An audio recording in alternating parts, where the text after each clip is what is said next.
ప్రభు అయిన యేసుక్రీస్తు నామంలో మీకు సమాధానం కలుగునుగాక. షలోం. గమనించండి ప్రియులరా, యెహోవా ఉత్తముడని రుచి చూచి తెలుసుకొనుడని వాక్యంలో రాయబడింది. నేను కాకినాడ ప్రాంతానికి వెళ్ళినప్పుడు అక్కడ ఉన్నటువంటి వారందరూ నన్ను అడిగిన మాట ఏంటి అంటే, మీరు కాకినాడలో ఉన్నటువంటి కాకినాడ కాజా తిన్నారా అండి అని అడిగారు. లేదు సార్ తినలేదని చెప్పినప్పుడు వారందరూ నాకు చెప్పిన మాట ఏంటి అంటే, మీరు తినండి సార్, భలే ఉంటుంది సార్, టేస్ట్ చాలా బాగుంటుంది, చాలా విషయాలు చెప్పారండి. అవన్నీ చెప్పినప్పుడు నాకు కూడా తినాలనిపించింది. ఇప్పుడు వారందరూ చెప్పిన మాట నేను విన్నాను. వినిన తర్వాత సరే ఎలా ఉంటుందో చూద్దామని టేస్ట్ చేశాను. టేస్ట్ చేస్తే వారు చెప్పిన దానికన్నా ఇంకా చాలా బాగుందన్నమాట. నాకు అప్పుడు అనిపించింది, వారు చెప్పడం కన్నా నేను రుచి చూడడం ద్వారా ఇప్పుడు నేను చెప్పగలను, వారు చెప్పిన దానికన్నా ఇంకా చాలా టేస్ట్గా ఉందని.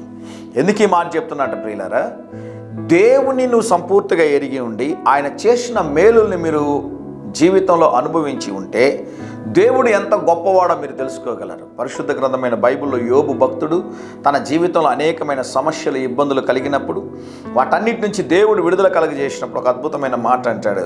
ఆ మాట మీకు జ్ఞాపకం చేయాలని ఆశపడుతున్నాను. యోబు గ్రంథము 42వ అధ్యాయం 2వ వచనములో, నీవు సమస్త క్రియలను చేయగలవనియు నీవు ఉద్దేశించినది ఏదియు నిష్ఫలము కానేరదని నేను ఇప్పుడు తెలుసుకుంటుని.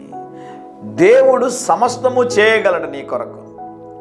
ఆయన నీ కొరకు చేసే కార్యాలన్నీ కూడా ఆశీర్వాదకరమైనవి, అవి ఫలభరితమైనటువంటివి, అవి ఏవి కూడా నిష్ఫలమైనటువంటివి కావు.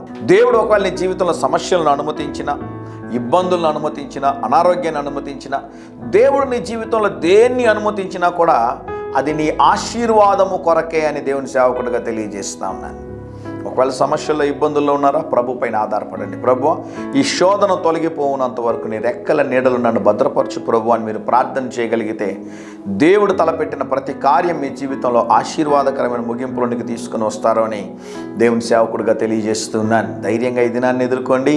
దేవుని సన్నిధి మీకు తోడుగా వచ్చినగాక. ప్రియ పరలోకపు తండ్రి, మీరు మా కొరకు సమస్త క్రియలు చేయగలరని, అద్భుతాలు చేయు దేవుడని, ఆశ్చర్య కార్యములు చేయు దేవుడని నమ్ముతూ ఉన్నాను. ఈ దినమంతా మీ సన్నిధిని మాకు తోడుగా ఉంచమని యేసు నామములో ప్రార్థిస్తున్నాము తండ్రి. ఆమేన్, ఆమేన్.